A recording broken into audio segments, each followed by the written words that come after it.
দর্শকবৃন্দ, আমরা আসছি কুমিল্লা 14 গ্রাম পায়েরখোলা স্কুলের সামনে।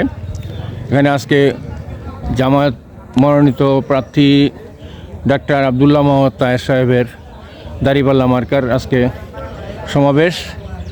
সেই সমাবেশে আমরা সংবাদ সংগ্রহ করার জন্য আসছি। আমি Mostafa Kamal, news 54 TV channel থেকে।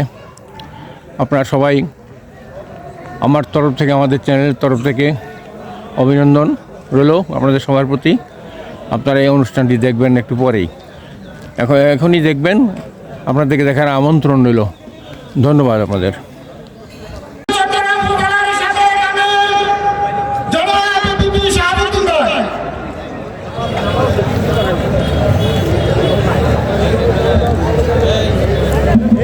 বিসমিল্লাহির রহমানির রহিম। জনাব সভাপতি, উপস্থিত সম্মানিত নেতৃবৃন্দ, সম্মানিত ভাইরা, আসসালামু আলাইকুম ওয়া রাহমাতুল্লাহি ওয়া বারাকাতুহু। সম্মানিত ভাইরা, আপনারা সবাই ভালো আছেন তো? কি বলেন? আমরা কি সামনে ভালো থাকতে চাই? সুতরাং যদি সামনে আমরা ভালো থাকতে চাই, তাহলে আজকে সারা বাংলাদেশে 11 জোটের পক্ষে যে গণজাগরণ সৃষ্টি হয়েছে, সেই গণজাগরণের সাথে 14 গ্রামও আছে না নাই? কি বলেন? সুতরাং আমাদেরকে সেই গণজাগরণের সাথে ঐক্যবদ্ধ হয়ে আগামী 12 তারিখের নির্বাচনে আব্দুল্লাহ তাহের ভাইকে নির্বাচিত করে এই 14 গ্রাম সহ সারা বাংলাদেশের সমস্ত মানুষকে আমরা ভালো রাখতে চাই ইনশাআল্লাহ। আজকে আমাদের এই অবস্থান থেকে আলহামদুলিল্লাহ 14 গ্রামে আমরা আশা করছি প্রত্যেকটি কেন্দ্রই পাল্লা মার্কা ভালো রেজাল্ট করবে ইনশাআল্লাহ। সেই জন্য অনেকের মন খারাপ হয়ে গেছে। কি বলে? ধরেন তাদের কিছু থাকে না, এই লিগেল রাজনীতি যে ডেঞ্জারাস থিং, মানে অল্প পিঠা ভয়ঙ্করী। আজকে তারা মনে করতেছে তাদের কোনো ভোট নাই, সেই জন্য তারা বলছে প্রতি কেন্দ্রে 200 লাঠি নাকি কাটতে হবে। কেউ বলছে না? কি বলছে? তো লাঠি কেন? ভোট থাকলে লাঠির প্রয়োজন আছে। আমরা আজকে বলতে চাই, এই 14 গ্রামে কোন ধরনের সন্ত্রাসকে জনগণ এলাও করবে না ইনশাআল্লাহ। এই লাঠি কাটার মাধ্যমে আর হুমকি দুমকি দিয়ে এই 14 গ্রামের এই শহীদের ময়দানে নারায়ে তাকবীর যে স্লোগান উচ্চারিত হয়েছে, সেই নারায়ে তাকবীরের স্লোগানকে কেউ স্তব্ধ করতে পারবে না ইনশাআল্লাহ। আগামী 12 তারিখের নির্বাচনে আব্দুল্লাহ তাহের পক্ষে, দাঁড়িপাল্লার পক্ষে, আমতলা থেকে কাশীনগর পর্যন্ত এক অপ্রতিরোধ্য আমরা গণ আন্দোলন এবং গণভোট, আমরা গণভোটের তীব্র ঘটাবো ইনশাআল্লাহ। সেই 12 তারিখের নির্বাচনে আপনাদেরকে 12 তারিখ পর্যন্ত পরিশ্রম করার মাধ্যমে তাহের ভাইয়ের পক্ষে, পাল্লা মার্কার পক্ষে ঐক্যবদ্ধ থাকুন। আল্লাহ আমাদেরকে সাহায্য করুন। আমিন। আসসালামু আলাইকুম। সম্মানিত উপস্থিতি, জগন্নাথ ইউনিয়নের বড় একটা দিঘি আছে, তার নাম কি? জগন্নাথ দিঘি। এই দিঘিতে নাকি জাল পাতে যখন বড় মাছ ধরে না ছোট মাছ ধরে? বড় মাছ ধরে। আমরা 14 গ্রামে ছোট মাছ খাই না, ছোট মাছ থেকে যায় না। পাকা বড় মাছ এবং শক্তিশালী থাকবে যিনি ডাক্তার সৈয়দ আব্দুল্লাহ মোহাম্মদ তাহের। আমরা 12 তারিখ সকাল 7টা থেকে সন্ধ্যা পর্যন্ত দাঁড়িপাল্লা মার্কায় ভোট দিয়ে তাহের ভাইকে জয়যুক্ত করবো ইনশাআল্লাহ। এখন আমাদের টেকনিক্যাল, আমরা এখান থেকে জগন্নাথের পক্ষ থেকে শুভেচ্ছা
अल्हम्दुलिल्लाह रब्बिल आलमीन अस्सलातु वस्सलामु अला सय्यिदिल मुरसलीन व अला आलिहि व सहबिहि अजमाइन।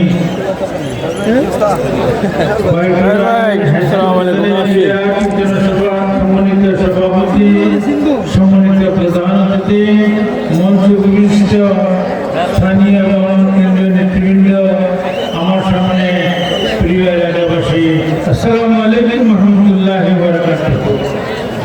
বিগত নির্মূলের জন্য, দুর্নীতির মুক্ত করার জন্য এবং একটা শান্তি সমাজ গঠন করার জন্য আপনাদেরকে আমি আহ্বান জানাচ্ছি।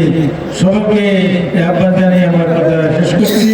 আসসালামু আলাইকুম রহমতুল্লাহি ওয়া বারাকাতুহু। সম্মানিত উপস্থিতি, এই ভাষায় বক্তব্য নিয়ে আসছেন আমাদের হিন্দু সম্প্রদায়ের পক্ষ থেকে সনাতন ধর্মাবলম্বী জনাব দুলাল কর্মকার। দুলাল কর্মকারকে বক্তব্য রাখার জন্য অনুরোধ করছি।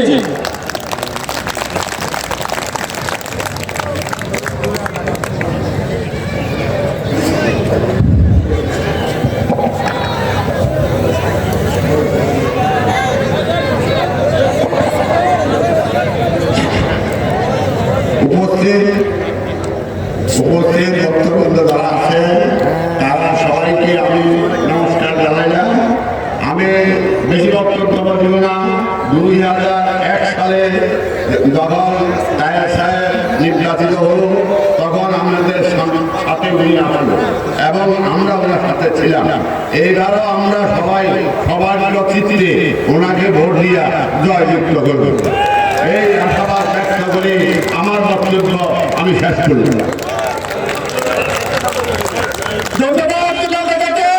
সম্মানিত উপস্থিতি, এই ভাষায় বক্তব্য নিয়ে আসছেন জগন্নাথ ইউনিয়নের সাবেক সুনামধন্য চেয়ারম্যান ইঞ্জিনিয়ার মজিবুল ইসলাম।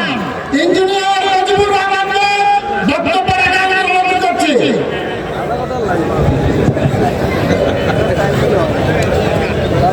বিসমিল্লাহির রহমানির রহিম। আসসালামু আলাইকুম ওয়া রাহমাতুল্লাহ। সমাজ বেঁধে দেওয়া হয়েছে, আলাদা বক্তব্য দিল, আমাদের পক্ষে দেওয়ার কোনো সুযোগ নাই।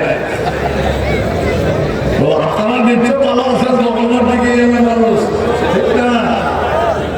গতবারও আপনারা এভাবে একত্রিত হয়েছিলেন, তাকে ভোট দিবার জন্য দিয়েছিলেন প্রচুর পরিমাণে। তবে আমি আপনাদের কাছে একটা অনুরোধ করবো, এবার আপনারা আমাকে বারবার চেয়ারম্যান বলাইয়া আজকের এই সবাই মৌসুমটা সুযোগ করে দিয়েছে। আপনাদেরকে লড়াই আন্তরিক অভিনন্দন। এখন আমাদের বাড়ির কাছে চারের বাড়ি, ঠিক না? আর আরেকজন প্রার্থী থেকে আমরা সিলিং দিনে আমি যাই না, আমি কিন্তু সিলি না। তাকে আমরা তার পক্ষে এখন বসে থেকে আসি, এখনো আছি। আমি চাই যে আমাদের এলাকার উন্নয়নগুলো হবে, যেহেতু তিনি এই এলাকাকে ওনার নিজের এলাকা মনে করেন। প্রথম কথা হলো তার জাতীয় নেতা, তাকে ভোট দেওয়া আর অন্যকে ভোট দেওয়া পার্থক্য আছে, ঠিক না? অন্য যারা আছে তার পাশে আমার পরিষ্কার কথা, বাংলাদেশের প্রধানমন্ত্রী যিনি হবেন তিনি তার থেকে ভোট দেবেন নিঃসন্দেহে। আল্লাহ তার নামও ভোট দিতে হবে, কারণ পর্যায়ের নেতা। সুতরাং আপনাদেরকে অনুরোধ করবো, ইনশাআল্লাহ আমরা তাহের ভাইকে আল্লাহ রহমতের 12 তারিখে সুস্থ সম্পূর্ণ আমাদের সবগুলো ভোট নেব ইনশাআল্লাহ। নেব আল্লাহ রহমতে ইনশাআল্লাহ। আমি আমার বক্তব্য শেষ করলাম। আসসালামু আলাইকুম ওয়া রাহমাতুল্লাহ।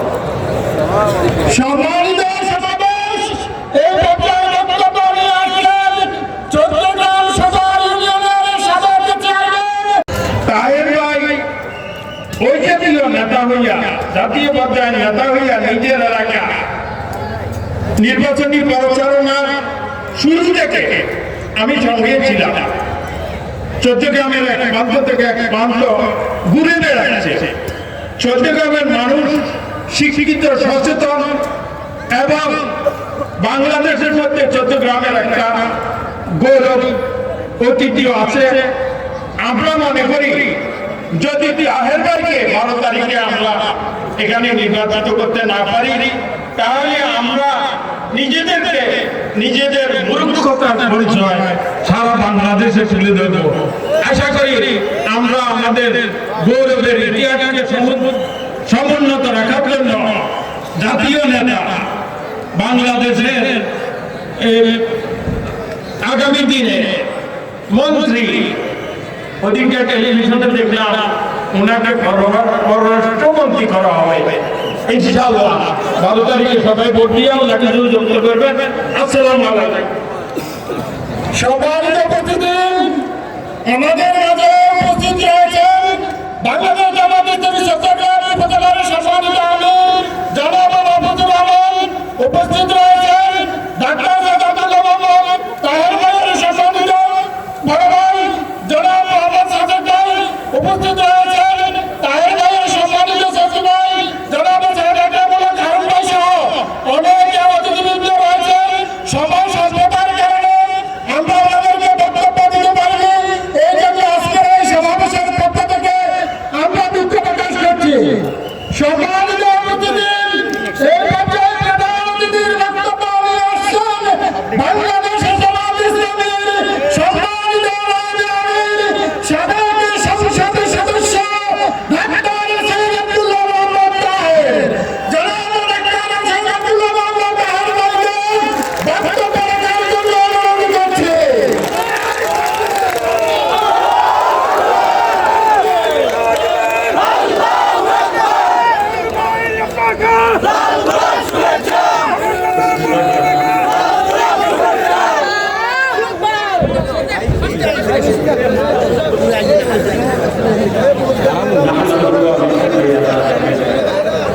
মাননীয় সভাপতি, উপস্থিত নেতৃবৃন্দ, আমার এলাকার প্রাণীয় এবং সক্রিয় ভাইরা, আসসালামু আলাইকুম ওয়া রাহমাতুল্লাহি ওয়া বারাকাতুহু। আমার বাড়ি কতদূর আপনারা জানেন? আমার বাড়ি কোন জায়গায়? এখান থেকে মাত্র 1.5 মাইল দূরে, ঠিক আছে? এই জন্য আমি আজকে এখানে বক্তব্য দিতে আসি নাই। আমার এলাকার আপনারা যারা আছেন তাদেরকে নির্বাচনের আগে একটা সালাম দেওয়ার জন্য আসছি। কারণ নিজ বাড়িতে নিজের মানুষের কাছে বক্তব্য দেওয়াটা একটা খুব মানানসই। আপনারা জানেন বাংলাদেশে এখন 2 ধারায় রাজনীতি চলছে। একই ধারা হচ্ছে প্রগতির ধারা, নতুন বাংলাদেশ গড়ার ধারা, দুর্নীতিমুক্ত বাংলাদেশ গড়ার ধারা। আরেকটি হচ্ছে অতীতের যে রাজনীতি ছিল, দুর্নীতির রাজনীতি এবং মানুষ শোষণের যে রাজনীতি, সেই ধারা চলছে। প্রথম যে ধারাটি, সেটাই এখন শক্তিশালী। আমাদের চেয়ারম্যান কাসেম সাহেব বলেছেন আমাদের 11 জনের মধ্যে ইসলামপন্থীরা আছে, 71-এর বীর মুক্তিযোদ্ধা ওলিয়ামার সাহেব আছেন এবং জুলাই বিপ্লবের যারা নায়ক তাদের সংগঠন এনসিপি আছে।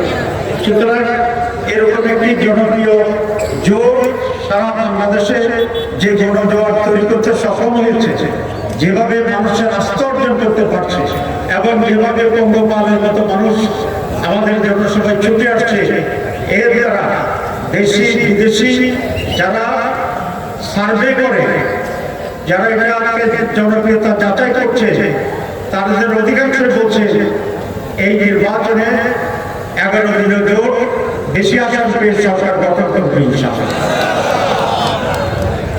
এবং প্রতিদিনই আমাদের সেই সম্ভাবনা বাড়ছে।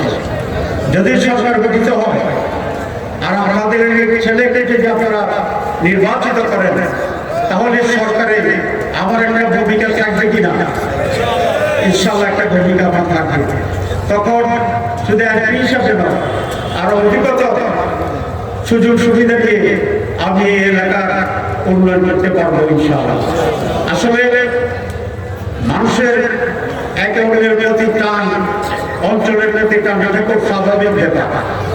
আমি একবার আফ্রিকা মহাদেশের দেশ সুদানে গিয়েছিলাম একটি সেমিনারে যোগ দেওয়ার। আমি বক্তৃতা দিয়ে যখন স্টেজ থেকে নামি, দেখলাম যে 4-5 জন মানুষ স্টেজের গোড়ায় দাঁড়িয়ে আছে। তাদেরকে দেখে মনে হলো চায়না অথবা ফিলিপিন, ব্যাংককের মতো চেহারা।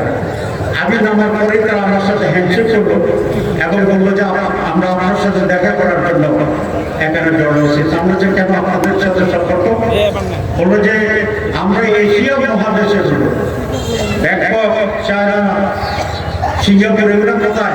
এশিয়াতে। আর আমি মিটিং করতে গেছি আফ্রিকা এবং মহাদেশে।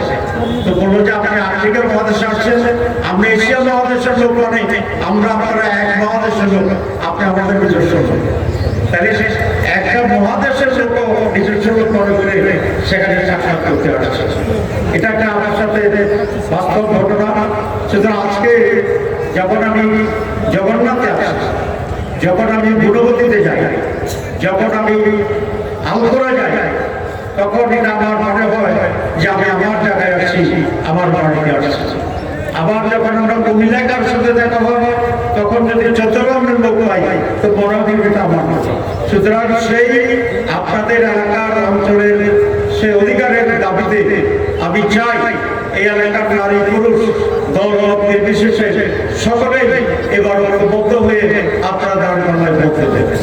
আমি যখন পাশে করছি, আজকে সভাপতি ম্যানেজার সাহেব বলছে যে এখানে আপনার ব্যাপক জনপ্রিয়তা আছে, আপনি ফার্স্ট হবেন। আমি শুনে খুশি হয়েছি, কিন্তু সন্তুষ্ট হতে পারি নাই। কারণ এখানে ফার্স্ট হলেই তো আমার পোষাবে না, এখানে 100 ভাগ লোকের ভোট আমাকে পাইতে হবে। আপনাকে 100 ভাগের জন্য রাজি আছেন? আরো জোর রাগ করে তাদের ইনশাআল্লাহ। এখানে যারা আসছেন আলহামদুলিল্লাহ, আমি জানি আপনারা দাঁড়িয়ে পড়ার ভোটার, কিন্তু যারা আসে না তাদের কাছেও এখন থেকে মাত্র 48 ঘন্টা বা 72 ঘন্টা আছে। সকলের কাছে গিয়ে ঘরে ঘরে গিয়ে এই আবেদনটা আপনারা পৌঁছাতে ব্যবহার করতে, যে আমি সবাইকে সালাম দিয়েছি এবং দল, হিন্দু, মুসলমান নির্বিশেষে সকল মানুষের কাছ থেকে আমি তাদের এই সমর্থন প্রত্যাশা করি। আমাদের যে সার্ভে আছে চট্টগ্রামের ব্যাপারে, আমাদের এখানে 13টি ইউনিয়ন, 1টি পৌরসভা, গোয়েন্দা রিপোর্ট হচ্ছে 14টা ইউনিয়নে দাঁড়িপাল্লা মেজরিটি সমর্থন করবে ইনশাআল্লাহ। সুতরাং এই যে গণজোয়ার, এটাকে আরো ত্বরান্বিত করার জন্য, শক্তিশালী করার জন্য এখন আগামী দিনে একটি উন্নয়নের ব্যাপক আয়োজন সৃষ্টি করার জন্য আমরা আশা করি কমপক্ষে এদিকে 7টা ইউনিয়ন ঐক্যবদ্ধ আছে এবং সেই ঐক্যবদ্ধভাবেই আমাদেরকে আগামী নির্বাচনের মোকাবিলা করতে হবে। নির্বাচন সুষ্ঠু হবে, যেখানে আমাদের 100 লোক, অন্য পক্ষে 2 লোক আছে, সেই 2 লোকই নাকি বলে কেন্দ্র দখল করবে। 100 সমর্থনের 2 লোক কেন্দ্র দখল করতে পারবে? কি বলে? আচ্ছা, যারা সন্ত্রাসী তাদের চোখ কয়টা? আপনার কয়টা? তাদের হাত কয়টা? আপনার কয়টা? তো তাহলে যদি আমাদেরও 2 হাত, তাদেরও 2 হাত, দেখি যাদের 2 হাত একটু দেখা আছে, 2 হাত, পা কয়টা? দেখাতে পারবেন? পা দেখাতে পারবেন না?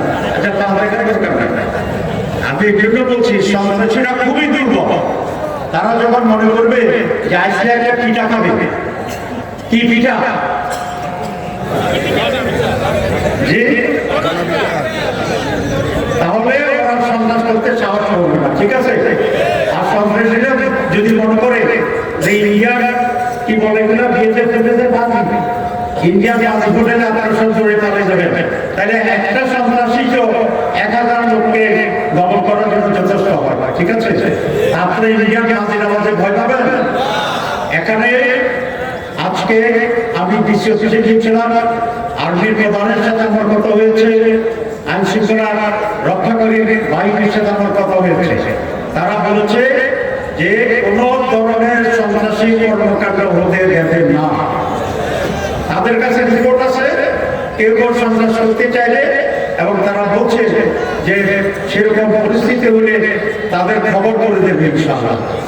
সুতরাং কোনো ধরনের সন্দেহ ছাড়া, কোনো ধরনের মানসিক দুর্বলতা ছাড়া আপনারা ভোরবেলায় ফজরের আগে প্রতিবেদন আসছে যে জামাতের লোকেরা তো ফজরের আগে এসে কেন দখল করে ফেলবে। আমরা দখল করবো না, কেন আমরা উপস্থিত থাকবো, কি বলেন? সে ভোরবেলায় সকলে মিলে আপনারা ঐক্যবদ্ধভাবে কেন্দ্রে থাকবেন, ভোট দিয়ে যাবেন না, জমজমাট রাখবেন কেন্দ্র, এবং আমাদের মা বোনেরাই সবচেয়ে বেশি সমর্থক আমাদের দাঁড়িয়ে।